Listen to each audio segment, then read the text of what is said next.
Hola, muy buenos días. Agradecemos a las personas que se han conectado hasta el momento. Vamos a dar inicio a este webinar que tiene como objetivo principal resolver algunas inquietudes que durante un par de semanas nos hicieron llegar a través de nuestras redes sociales, de nuestro LinkedIn, de nuestro correo electrónico. Algunas dudas al respecto de el montaje, de la ejecución y el desarrollo de sistemas de generación de energía solar fotovoltaica.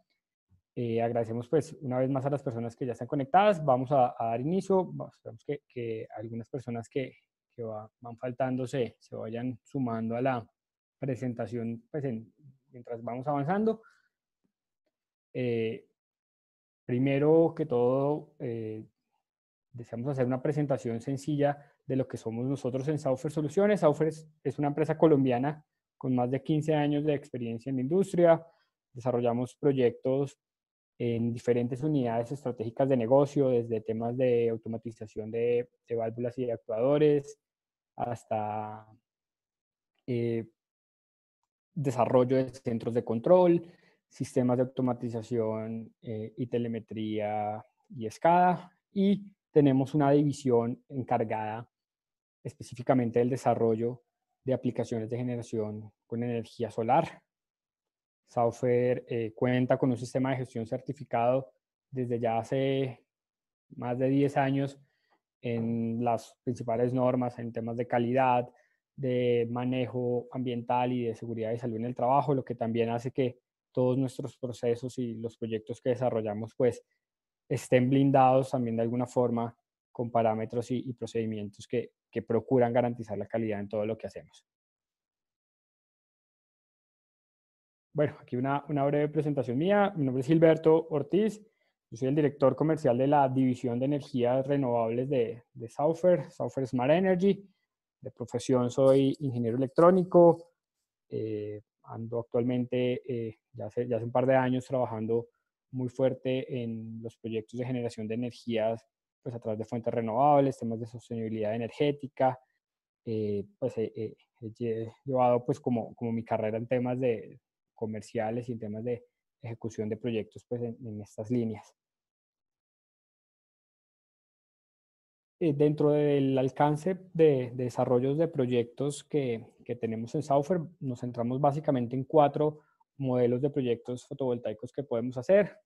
Sistemas de generación a mediana escala, aproximadamente hasta 5 megavatios, todo lo que tiene que ver con sistemas de autoconsumo para aplicaciones industriales y comerciales, que oscilan entre unos cuantos kilovatios hasta cerca a 1 megavatio, proyectos de electrificación rural para zonas no interconectadas y también algunas soluciones de tipo aisladas, igualmente para zonas no interconectadas. Es un poco donde nosotros nos movemos pues, en la ejecución de los proyectos. Aquí por contarles rápidamente alguna experiencia que tenemos dentro de la división de energías renovables de Saufer. Hemos adelantado algunos proyectos con pues, algunas compañías a nivel nacional. La Policía Nacional en Uribia, en La Guajira, tiene un sistema que nosotros implementamos. Otros clientes también del sector eléctrico, Centrales Eléctricas del Norte de Santander, también ha implementado algunas soluciones con nosotros. Hemos avanzado también en proyectos, en soluciones aisladas para automatización en procesos del sector oil and gas, en zonas no interconectadas, con pues, algunos oleoductos y poliductos pues, del país. También avanzamos y hemos desarrollado un trabajo importante en temas de electrificación rural.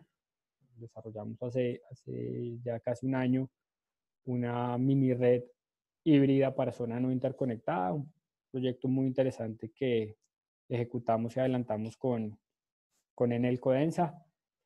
Y bueno, que nos ha dado también muchas eh, experiencias muy gratificantes en el desarrollo de este proyecto y de este tipo de proyectos que también se vuelven una alternativa muy útil al momento de pensarnos en temas de electrificación rural. Ya para empezar en firme con lo que es este espacio de resolver inquietudes, como les comentaba al inicio, hemos seleccionado algunas inquietudes que pues algunos de ustedes nos hicieron llegar por correo electrónico, pero también la plataforma en la cual estamos desarrollando pues, este webinar nos permite pues interactuar un poco. Ustedes en la parte inferior de la barra de la presentación van a poder encontrar unos cuantos iconos que les van a permitir interactuar con nosotros. Pueden formularnos a través del chat alguna inquietud que surja en el desarrollo de estas, pues de estas preguntas que vamos a resolver. Asimismo hay un par de iconos más para que puedan interactuar. Acá estamos muy pendientes de sus inquietudes. En cualquier momento que les surja una inquietud, por favor no duden en hacérnosla, que con el mayor de los gustos intentaremos resolverlas si podemos inmediatamente o si no al final de este espacio de discusión resolveremos algunas de las inquietudes que ustedes nos compartan a través del chat de este webinar. Entonces, siéntanse en la plena libertad de compartirnos cualquier inquietud.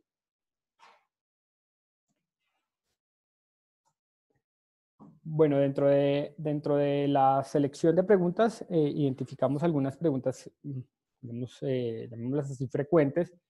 Vamos a mostrar la pregunta y a intentar darle la solución o darle una respuesta posterior a la pregunta.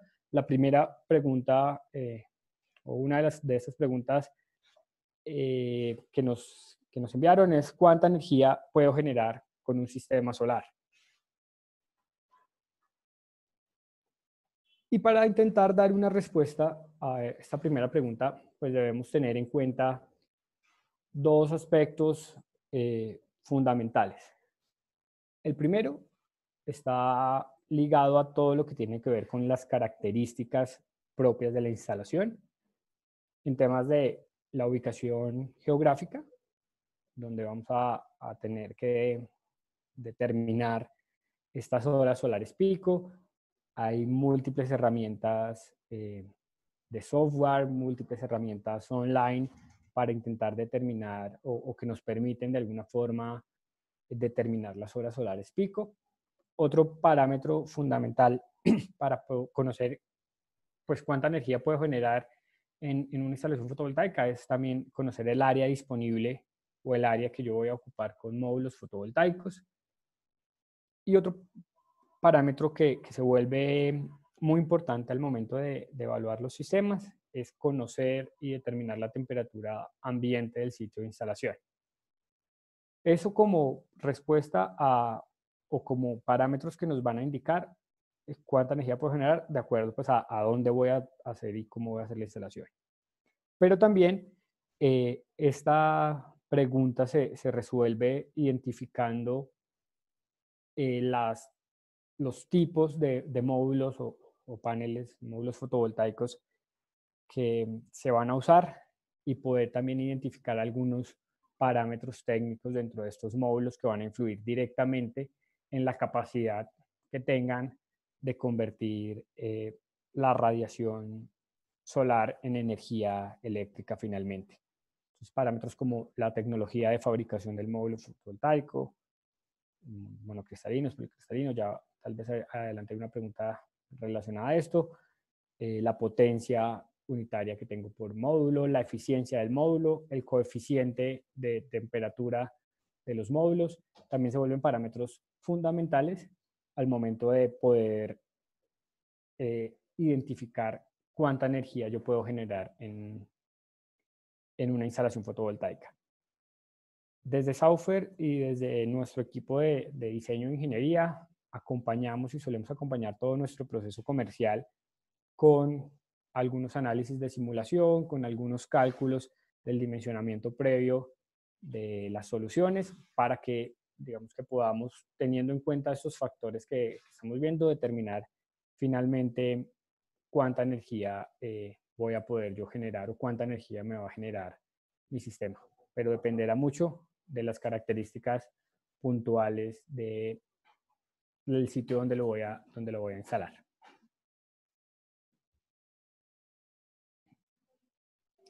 Listo. Otra de las inquietudes que tenemos es identificar cuáles son los tipos de módulos o de paneles solares o de módulos fotovoltaicos más comunes. Y pues para dar respuesta a este interrogante, primero pues habrá que intentar determinar o lo que podemos hacer es abordar el suministro de paneles o de módulos fotovoltaicos desde una perspectiva de mercado.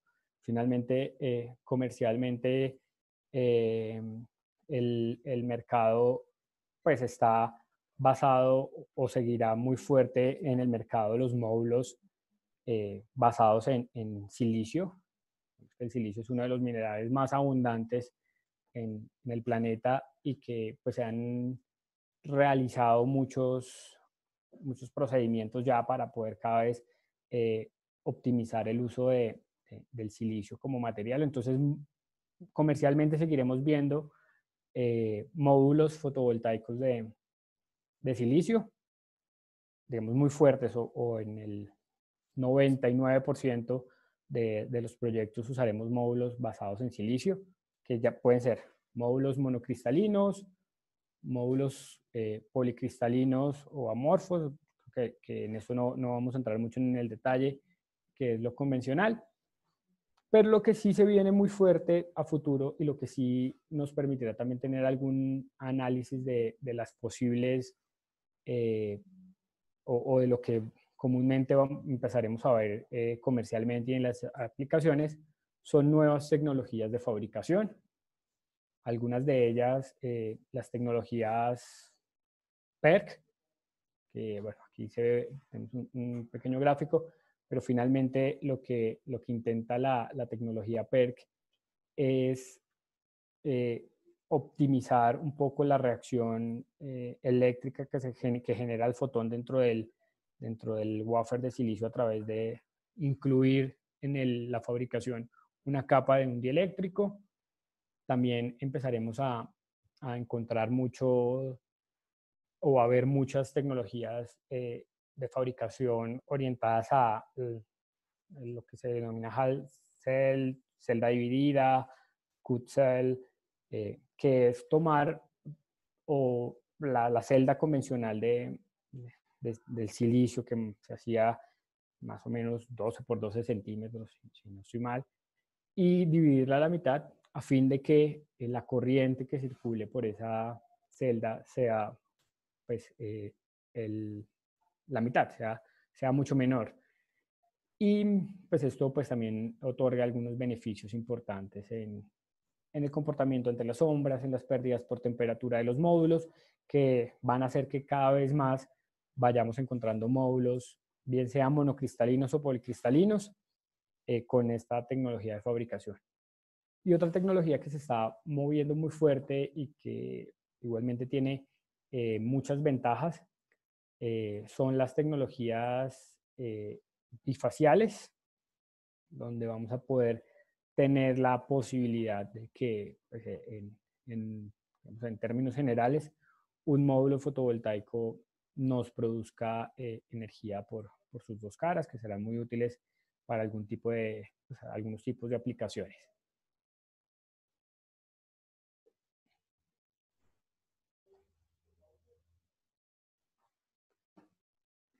Listo. Otra de las inquietudes que nos remitieron, que tal vez que también sentimos nosotros que puede llegar a ser una de las inquietudes más comunes pues en esta industria, y es pues, qué sucede o qué pasa con un sistema conectado a la red cuando la energía de la red se va o cuando pasa algo con la energía de la red. Y pues la respuesta para un sistema conectado a la red, pues básicamente será que el sistema automáticamente se desconectará y dejará de generar energía. Y un poco lo intentamos explicar con la gráfica que tenemos acá, que básicamente a lo que vamos es cuando, cuando yo tengo un sistema fotovoltaico conectado a la red, finalmente mi equipo fotovoltaico no tiene la posibilidad de determinar por qué causa o por qué circunstancia la red eléctrica eh, dejó de estar presente. Entonces, esa causa de que la red deje de estar presente puede ser por una falla en la red o puede ser por alguna maniobra controlada, o sea, alguna actividad de mantenimiento en las redes que algún proveedor, pues el operador de red vaya a hacer. Y lo que hacen los sistemas por normatividad internacional es incluir dentro de pues, sus características de funcionamiento algo que se conoce como la protección anti-isla, que finalmente es intentar o desarrollar algunos mecanismos de hardware y de software para que finalmente al momento de yo tener un sistema pues, de conexión a la red no vaya a tener ante la falla o la ausencia de la red una fuente de generación. Por ejemplo, acá en el dibujo. Yo tengo un sistema conectado a la red, pero resulta que hubo una falla en este tramo de la red.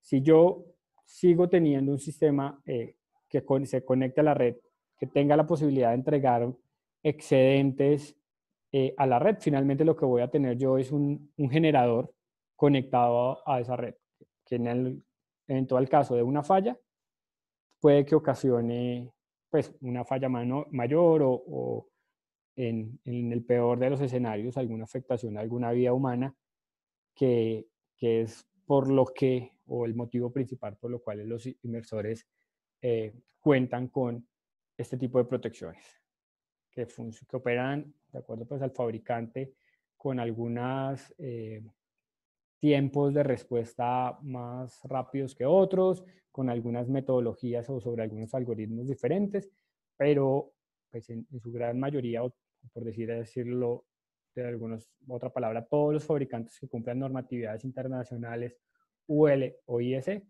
incluyen o sus equipos incluyen la protección ante funcionamiento anti-isla.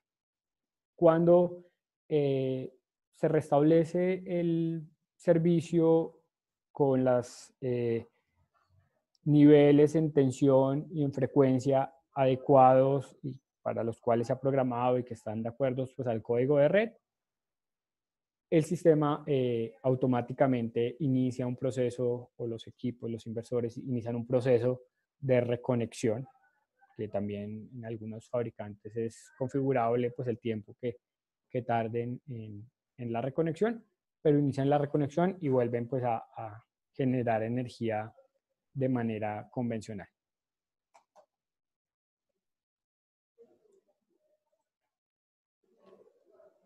Listo. Otra inquietud que nos llegó, que también está ligada pues, a entender un poco la arquitectura o la filosofía sobre la cual funcionan los sistemas fotovoltaicos, y es si todos los sistemas solares o los sistemas fotovoltaicos necesitan baterías, que puede que se vuelva también una inquietud muy común. Y en esa respuesta podemos irnos más a determinar que tenemos diferentes arquitecturas o diferentes topologías de los sistemas. Y en eso tenemos, acá en la gráfica superior, tendremos lo que será un sistema completamente autónomo, un sistema off-grid, donde en lo usual yo tengo mis módulos fotovoltaicos, tengo un controlador o un regulador de carga, tendré un banco de baterías y un inversor.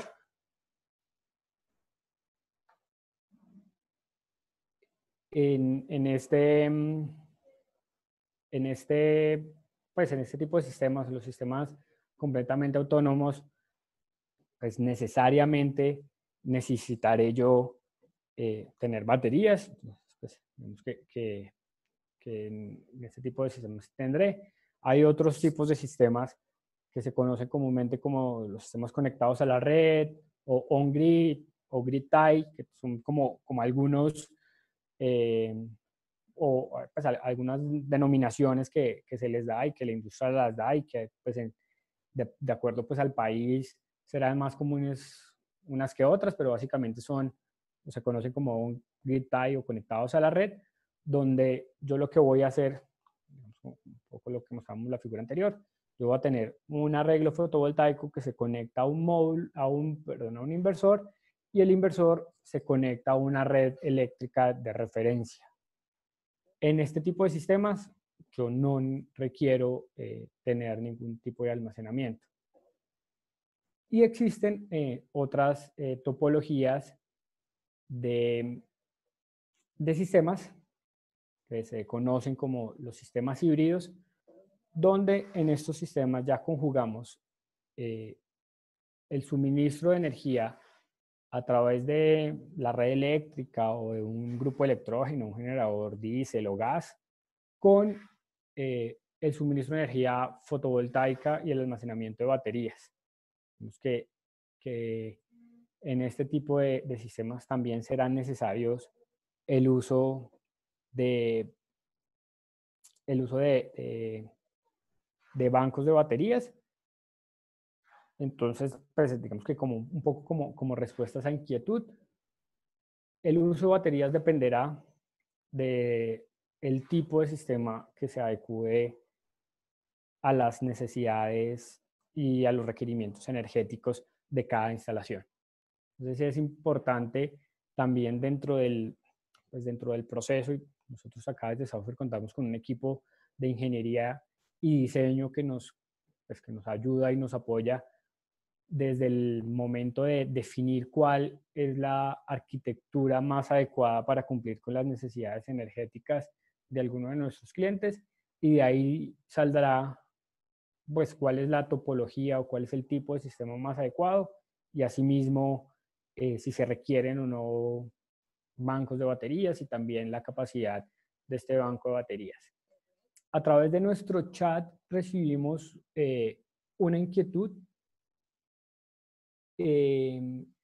del señor Juan Pablo Correa, que nos pregunta: ¿qué debo tener en cuenta para especificar los dispositivos de protección contra sobretensiones en un sistema fotovoltaico?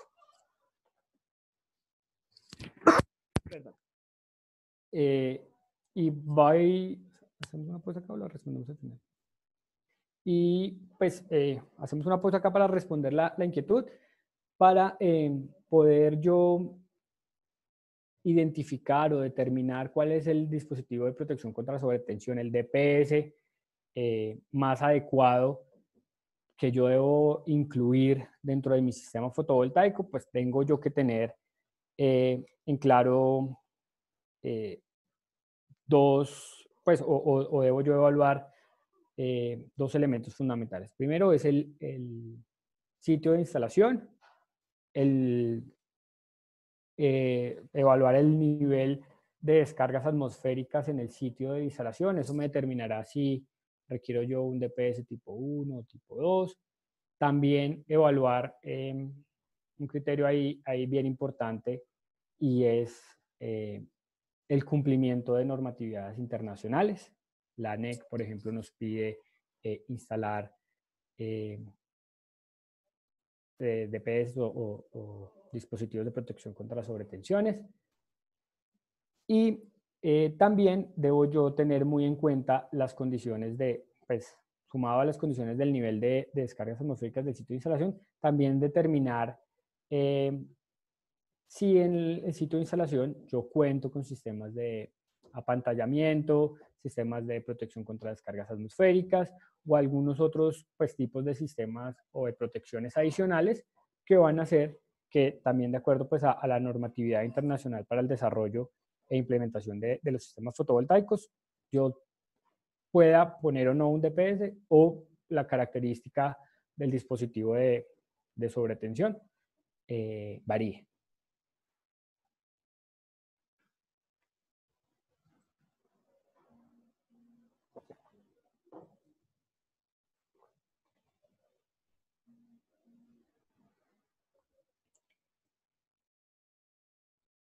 Listo, pues continuando un poco,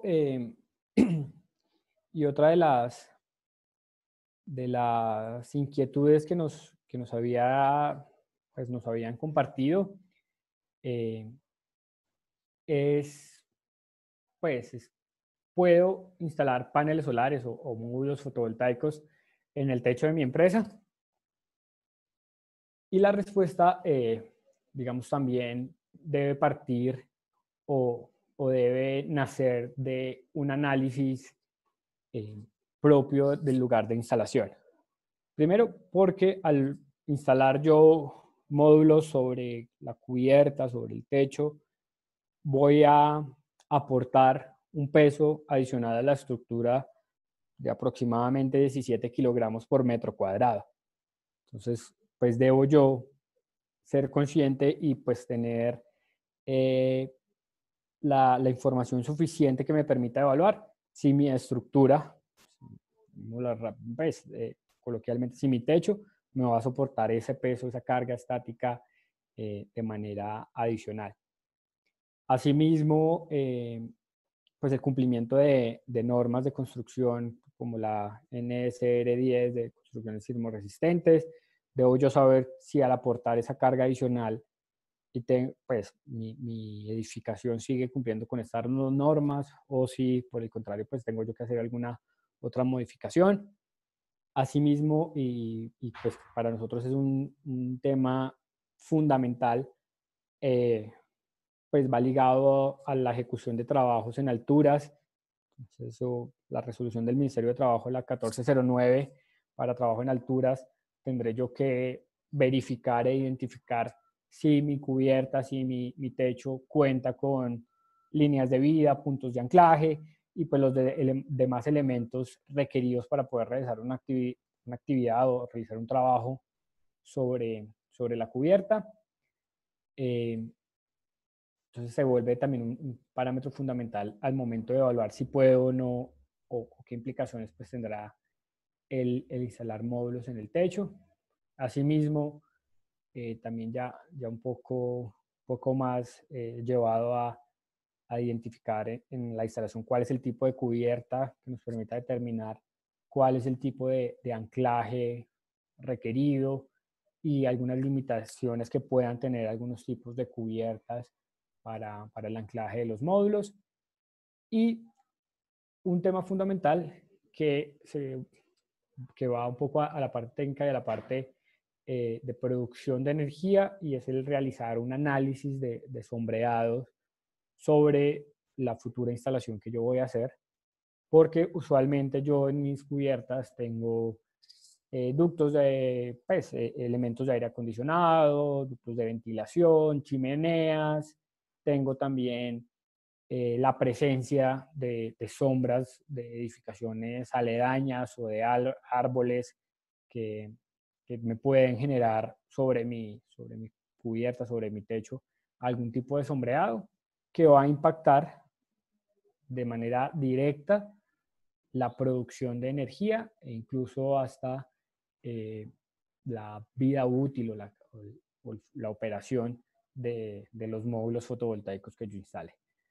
Entonces, clave para poder determinar si yo sobre mi cubierta o sobre mi techo o el techo de mi empresa puedo instalar módulos fotovoltaicos es pues realizar la asesoría o realizar el análisis suficiente para determinar si finalmente tengo una estructura resistente, cumplo con normatividades pues, que me permitan realizar actividades sobre esas cubiertas y pues tengo una cubierta que realmente sea útil en términos de producción de energía o en términos de no tener sombras que me afecten la producción de energía, o, o cuáles espacios dentro de esa cubierta son más útiles para pues, poder determinar qué tanto pues, o qué tan grande puede ser mi instalación o qué actividades adicionales tengo yo que adelantar sobre la cubierta pues, para poder instalar un sistema fotovoltaico.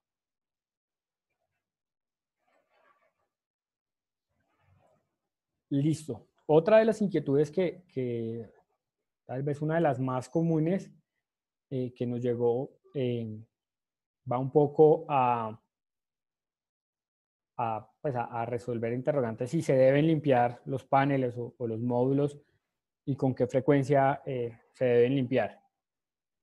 Y pues básicamente acá no tenemos mucho, pero sí tenemos aquí esta imagen de un poco de un módulo sucio, pues gritando, límpienme, porque pues finalmente lo que nosotros tendemos al tener un módulo sucio, un módulo lleno de polvo, pues lo que estamos haciendo es poner un filtro sobre ese cristal que va a hacer que esos fotones, esta radiación solar que viene de la atmósfera rebote y no atraviese la célula de silicio, que es lo que queremos nosotros hacer para generar esa reacción dentro de esa célula de silicio y generar una reacción eléctrica que nos genere una corriente, una energía.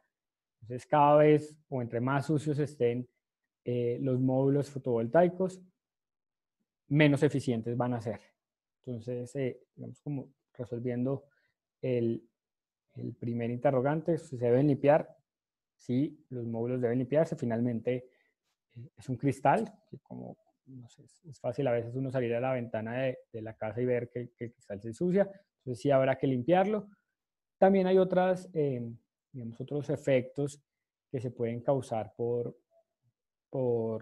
digamos, suciedades o por contaminaciones puntuales. Un poco en la parte inferior de la gráfica se ve.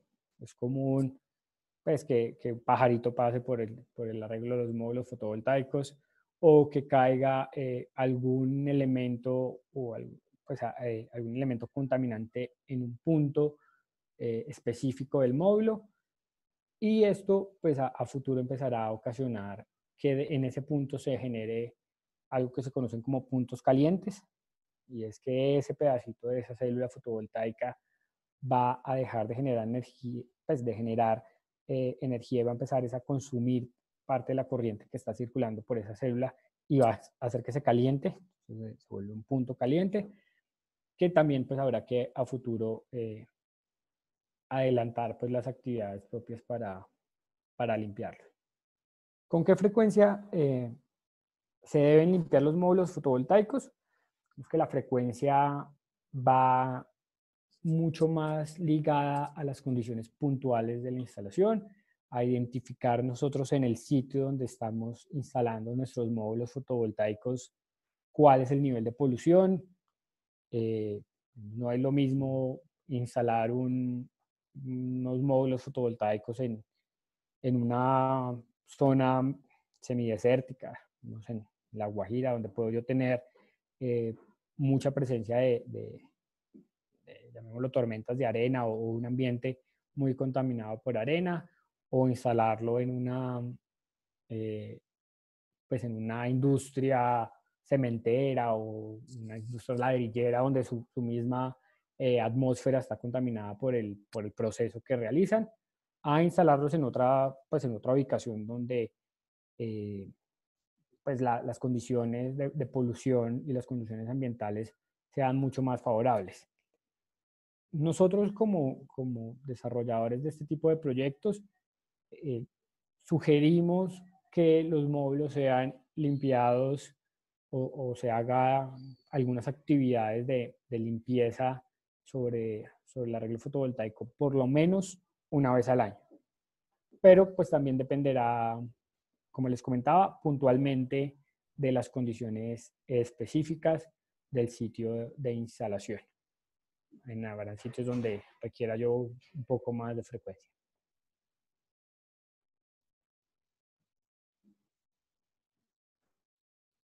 Listo, tenemos otra inquietud que a mí me parece bien interesante y va un poco a si los módulos o los paneles producen energía en días nublados. Tal vez yo pienso que todos en algún momento nos hemos hecho ese interrogante. Y intento dar yo respuesta acá un poco con este par de gráficos. En la parte superior tenemos el espectro de referencia, el espectro de radiación solar, digamos un espectro que sea normalizado para poder hacer análisis y poder hacer estimaciones teóricas. Es el que está acá arriba, es un espectro de referencia que se conoce como el ASTM G173-03.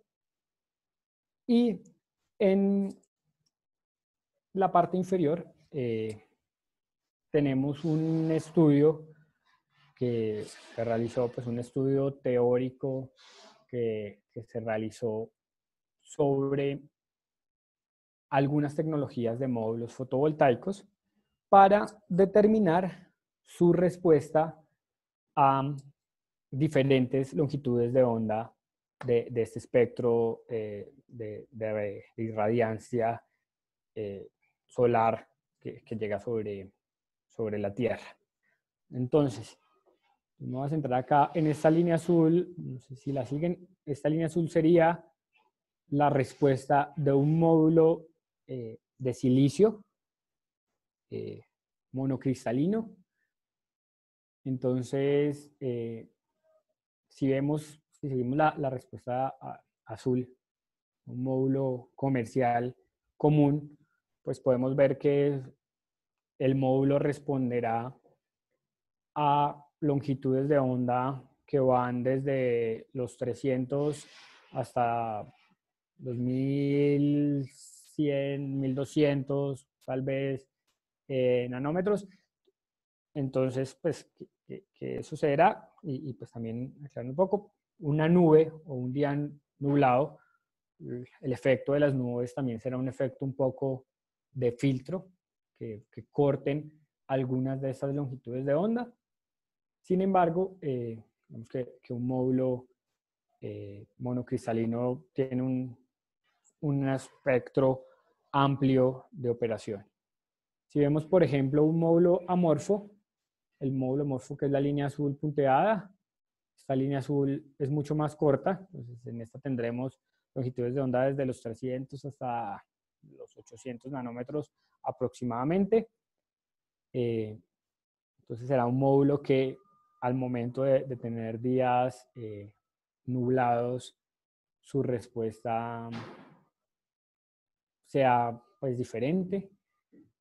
Sí que no es lo mismo pues un día despejado donde vamos a tener digamos, un rango mucho más amplio de longitudes de onda llegando a nuestro módulo fotovoltaico, pero en su gran mayoría o en la gran mayoría de las veces los módulos van a seguir produciendo energía aún en días nublados.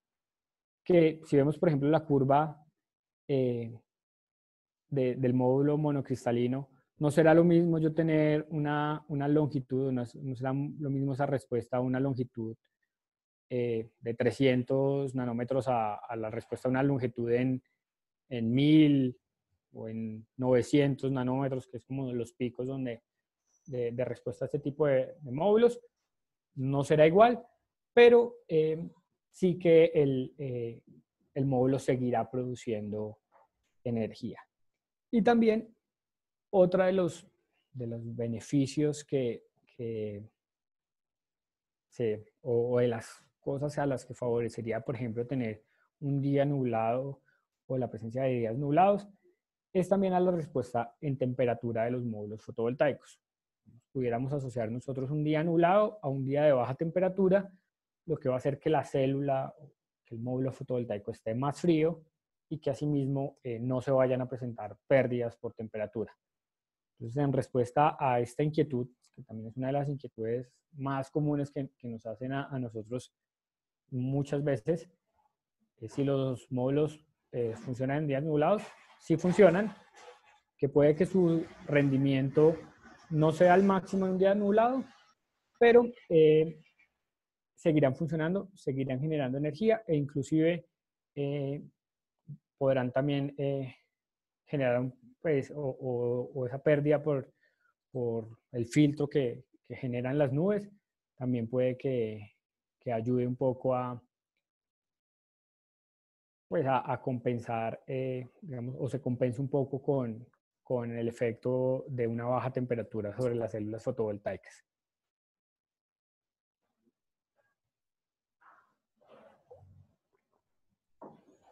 Listo. Aquí como otra de las inquietudes que tenemos o que nos llegaron, que también son, buscan un poco más a algo que ha sonado mucho recientemente y digamos, a temas que están muy, llamémoslo así, en boga, sobre temas regulatorios, es, o la inquietud va bueno, a qué incentivos, pues para una empresa, qué incentivos tiene instalar un sistema solar en mi empresa o en una empresa. Y pues para dar un poco una respuesta a ese interrogante, pues lo que tenemos o a lo que podemos remitirnos es a chequear un poco la ley 1715 del 2014, que si bien es una normatividad, ya lleva 4 años lleva 4 años ya en vigencia, no ha sido sino hasta estos últimos 2 años donde se ha logrado empezar a acceder de una manera, digamos, un poco más grande o un poco más real a los beneficios que la ley plantea, que aún faltan por mejorar varios procedimientos y varios trámites que son necesarios para acceder a los incentivos, pero bueno, ya tenemos tenemos desde el 2014 un marco regulatorio y bueno, ya se vuelve una posibilidad un poco más real acceder a estos incentivos. Y básicamente son 4 incentivos. Un primer incentivo o uno de esos incentivos es la posibilidad de deducir hasta el 50% de la inversión de la base gravable del impuesto sobre la renta, que si nosotros intentamos hacer o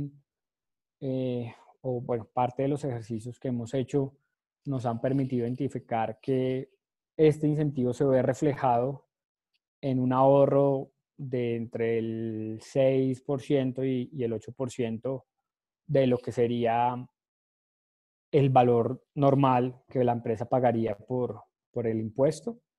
Y este incentivo de la deducción de hasta el 50% de la inversión dependerá mucho también de las características pues, tributarias y el ejercicio tributario particular de cada empresa, pero tenemos un 50% de la inversión que podemos deducir en un plazo de 5 años, que nos puede ahí generar también un beneficio importante.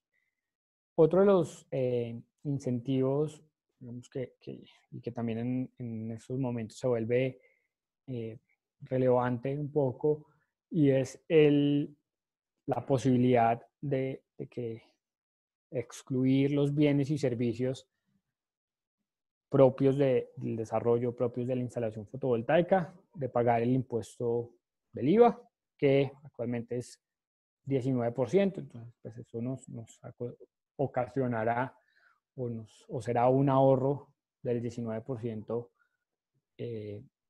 pues que es lo que actualmente tenemos con este impuesto. otro de los incentivos que la ley 1715 otorga para las empresas que realicen inversiones en sistemas de generación con fuentes de energía renovable no convencionales es la posibilidad de incluir los activos y incluir pues, lo que se implementa para el desarrollo del sistema fotovoltaico en un modelo de depreciación acelerada con la posibilidad de depreciar los activos hasta una tasa del 20% anual. Quiere decir que en 5 años yo ya he librado de mi base tributaria esos activos que adquirí. Que digamos que lo que normalmente o lo que usualmente es permitido es que esta depreciación acelerada sea de hasta el 10%, lo que están, o lo que permite este incentivo es que sea del 20%, que yo pueda sacar esos activos, liberar esos activos de mucho antes, en un plazo de 5 años. Y el otro incentivo pues, que también depende de muchas veces de qué vaya a traer para mi sistema fotovoltaico y de dónde lo vaya a traer, será la exclusión de el arancel sobre las exportaciones de equipos que yo traiga propios para el desarrollo del sistema fotovoltaico. Entonces, digamos que es otro incentivo que, como les decía, dependerá también mucho de qué traiga y de dónde lo traiga. Hay algunos países con los cuales Colombia ha firmado acuerdos comerciales o tratados de comercio que permiten tener aranceles cero, otros donde el arancel es muy bajo. Hay otros elementos que no se, pues, que no son sujetos de importación, sino son compras nacionales, porque hay fabricantes nacionales, un transformador, por ejemplo, que hay fabricantes nacionales, entonces digamos, ahí no aplicaría este incentivo, pero sí que en algunos escenarios y para algunos equipos será un incentivo útil el no pagar arancel sobre lo que se tenga que importar.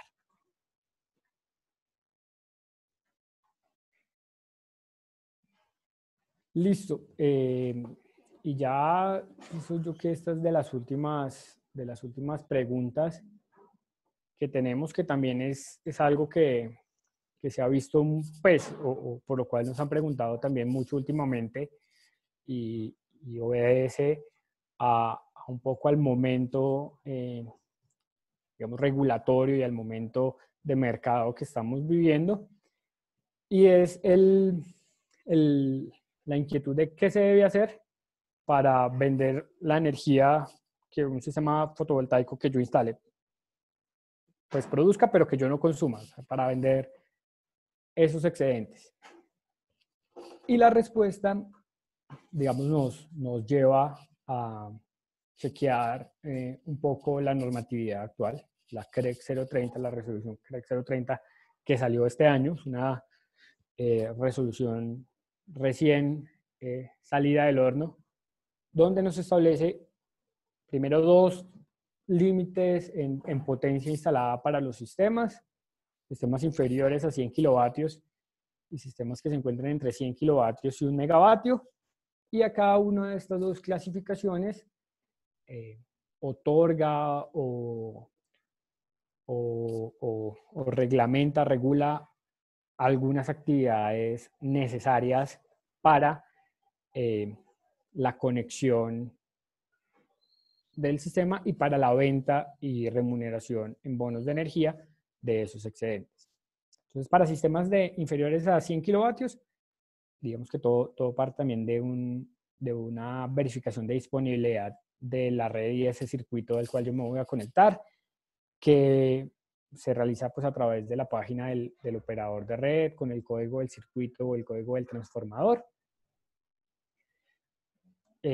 Posteriormente habrá que realizar una solicitud o tendrá que realizar una solicitud simplificada para la conexión. en los formatos o en algunos formatos que el operador de red de donde yo estoy ubicado defina. La mayoría de los operadores ya tienen sus formularios y sus esquemas de verificación ya disponibles. Y posteriormente tendré yo que coordinar con mi operador de red unas pruebas de conexión y una conexión. Esto para un sistema, digamos, menor a 100 kilovatios. Si yo ya voy a implementar un sistema que está entre 100 kilovatios y 1 megavatio, ya tengo o me veo obligado a desarrollar algunas actividades adicionales, como lo son el desarrollar un estudio de conexión para el sistema que voy a poner a funcionar. Adelantar igualmente pues con el operador de red una solicitud de conexión del sistema. Firmar con mi operador de red un contrato de conexión y un contrato de respaldo de energía de la red. Los de 100 kilovatios hacia arriba ya me veo obligado a, con mi operador de red, firmar un contrato de respaldo. Y asimismo, tengo yo que coordinar unas pruebas eléctricas para la conexión y finalmente realizar la conexión del sistema. Entonces, ¿qué debo yo hacer para vender los excedentes? Dependerá también mucho o dependerán fundamentalmente de la potencia instalada de mi sistema fotovoltaico y de verificar la capacidad de ese circuito al cual yo me voy a conectar con el operador de red. Y si estoy yo entre un sistema más grande a 100 kilovatios, pues tendré yo que hacer unos estudios de conexión y unos contratos de conexión y venta de excedentes y respaldo de energía con el operador de red.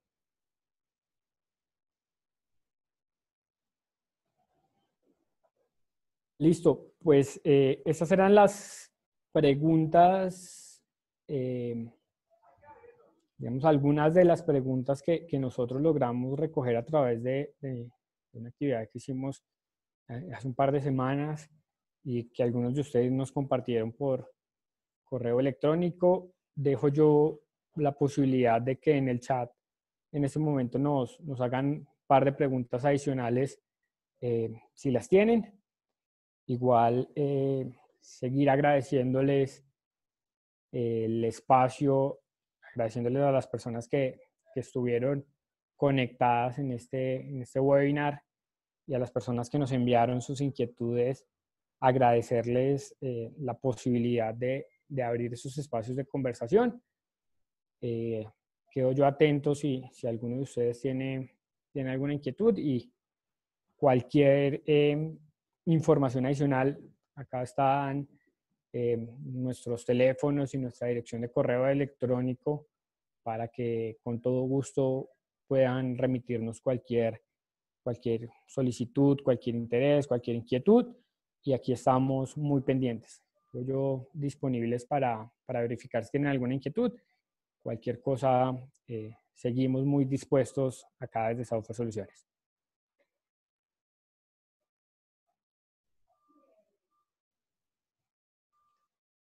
Listo, no recibimos preguntas. Igual, como les comentaba, ahí están nuestros correos electrónicos. Bueno, creo que sí tenemos acá. Bueno, gracias a David. Muchísimas gracias por participar. Igual estamos atentos también a cualquier inquietud que tengan. Como les comentaban, ahí están pues, nuestro correo electrónico, nuestro teléfono. Cualquier cosa que necesiten, estamos muy, muy pendientes.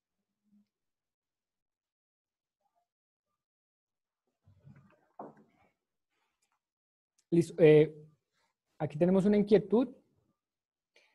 Francisco nos pregunta a qué tarifa se paga la energía que se genera. Primero, tendremos que aclarar un poco el concepto y es como la forma en la cual se va a remunerar los excedentes que se entregan a la red. Se van a remunerar a través de algo que la normatividad, que la regulación llama bonos de energía. Después yo podré canjear por los bonos de energía. Y también dependerá de la capacidad del sistema que yo instale. Como les mostraba, nos devolvemos un poquito, como les mostraba, la regulación habla de dos límites: sistemas menores a 100 kilovatios y sistemas entre 100 kilovatios y 1 megavatio. Para sistemas inferiores a 100 kilovatios, a mí me van a reconocer cada kilovatio que yo entregue como excedente a la red, me lo van a reconocer al mismo precio de la tarifa, al mismo CVE, menos el porcentaje de la comercialización.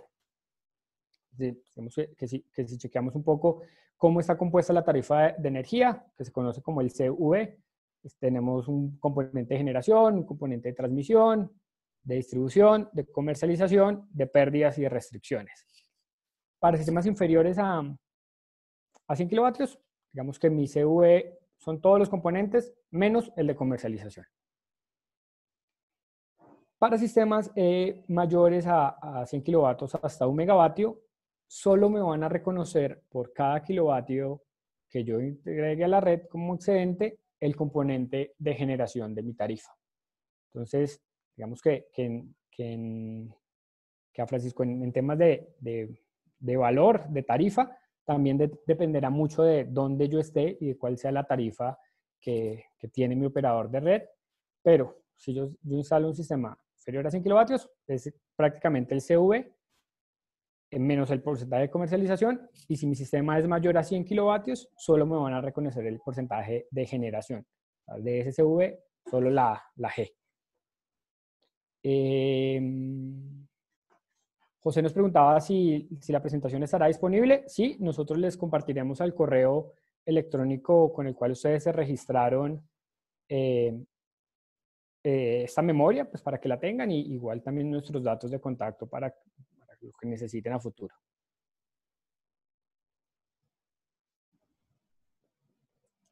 Francisco nuevamente nos pregunta, ¿cuánto es la vida útil aproximada de un panel solar? Y digamos que en el término, o para hablar un poco de los paneles o de los módulos, nosotros pues tenemos, dependiendo de la tecnología, lo que vamos a tener nosotros en los módulos es una degradación anual en su capacidad de producción energética. Entonces, lo que usualmente la gran mayoría de los fabricantes de módulos fotovoltaicos tienen es una degradación de máximo el 20% de su potencia hasta los 25 años. Entonces, ¿esto qué quiere decir? Por ejemplo, yo tengo un panel, un módulo de 100 kilovatios. Ese módulo, o ese mismo módulo de 100 kilovatios, 25 años a futuro, me va a producir 80 kilovatios. Eso no quiere decir que después de los 25 años el módulo no vaya a seguir funcionando, o sea, que su vida útil esté limitada. El módulo va a seguir funcionando, lo que pasa es que cada vez su efecto de disminución de potencia y la disminución de su eficiencia, pues cada vez va a ser mayor. Pero digamos que lo que usualmente hacemos nosotros es contemplar una ventana de dentro de 20 y 25 años, que es donde mi módulo fotovoltaico, de acuerdo a su tecnología, habrá perdido el 20% de su capacidad. Se toma esa ventana porque, primero, pues está también, ya después de perder ese 20% de capacidad, pues ya uno podrá hacer el análisis y determinar si es más conveniente reemplazar, pues en 20 años muy seguramente la tecnología ya ha avanzado un montón, entonces, y el sistema se ha apagado también ya, entonces muy seguramente sea más viable enviar esos módulos a un proceso de reciclaje y de disposición final y reemplazar los generadores, reemplazar los módulos. Pero digamos que no es la vida útil, o la vida útil no va a que después del año 20 o el año 25 el módulo se dañe y ya no sirvió más, sino que su eficiencia y su capacidad de producción de energía va a ser mucho, mucho menor.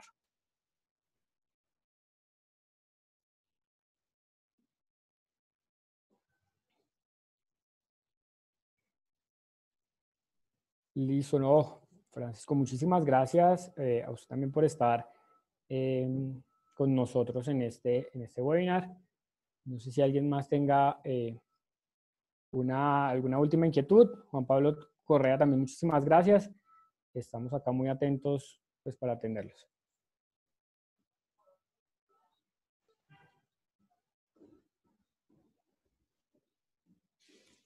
Listo, muchísimas gracias. Ya damos por terminado este primer webinar. Cualquier cosa, nuestros correos y nuestros contactos están ahí disponibles para ustedes. Y desde Software Soluciones y de nuestros aliados, Schneider Electric, también seguimos muy atentos para lo que necesiten. Muchas gracias.